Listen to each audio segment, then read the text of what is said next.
Assalamualaikum warahmatullahi wabarakatuh. Halo semua. Di sini kami dari kelompok 1 ingin membahas mengenai materi HAM atau Hak Asasi Manusia. Sebelumnya kita kenalan yuk sama anggota kelompok kita. Yang pertama ada Adinda Angela Ilmi, Ratna Putri Soekardi, Widya Sari Sapitri, Tawafani Andara Putri Hawari, dan terakhir ada Zahwa Farisa. Setelah kita kenalan, yuk kita masuk ke pembahasan selanjutnya yaitu mengenai pengertian HAM. Pengertian HAM atau Hak Asasi Manusia.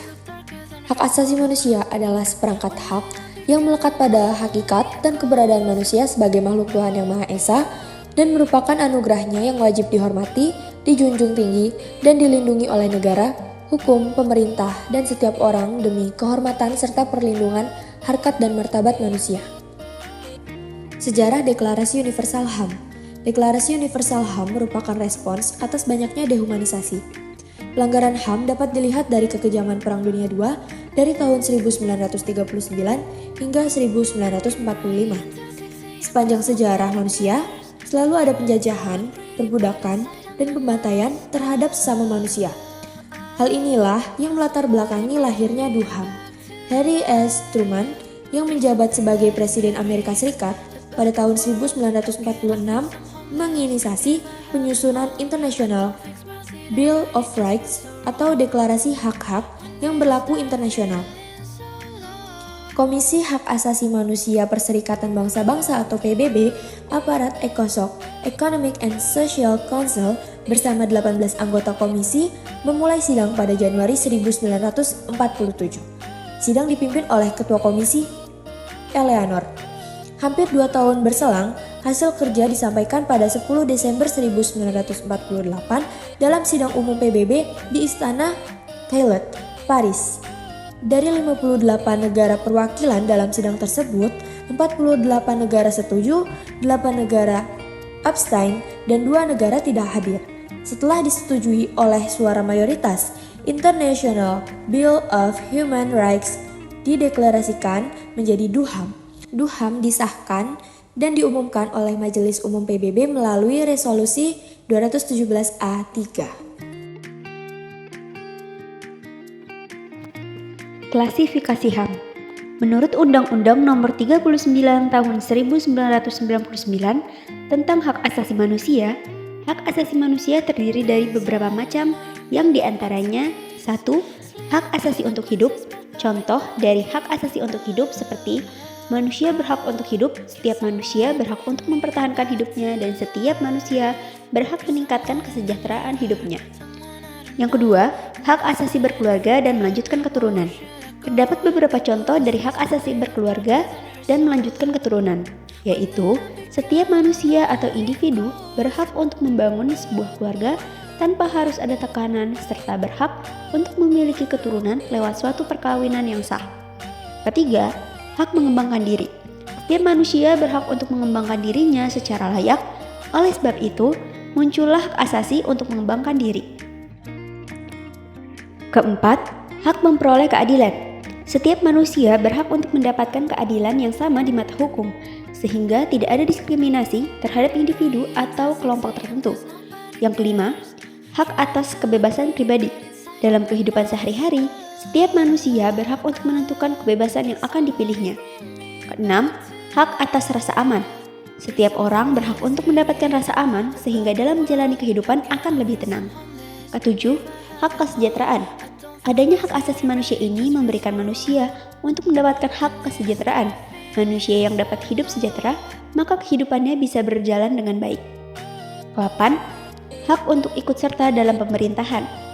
Indonesia yang menganut sistem pemerintahan demokrasi ini memberikan kebebasan berpendapat untuk masyarakatnya dan memberikan kebebasan dalam memilih pilihan politiknya.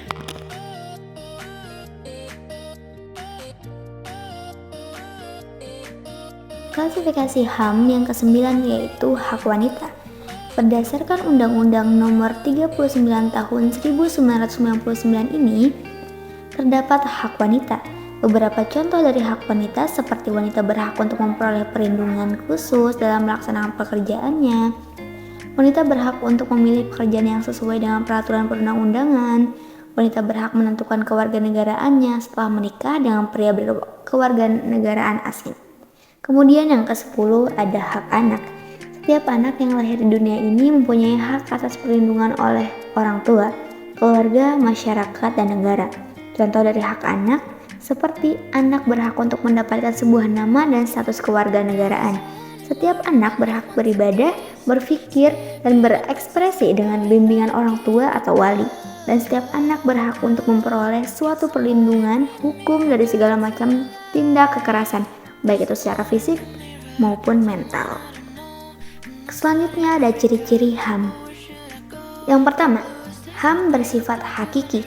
Ciri pertama dari HAM adalah bersifat hakiki, yang berarti hak asasi manusia adalah hak yang diberikan kepada semua manusia sejak lahir. Oleh sebab itu, setiap manusia harus menjunjung tinggi hak-hak dasar yang sudah dimiliki oleh manusia lainnya. Yang kedua, ada HAM bersifat universal.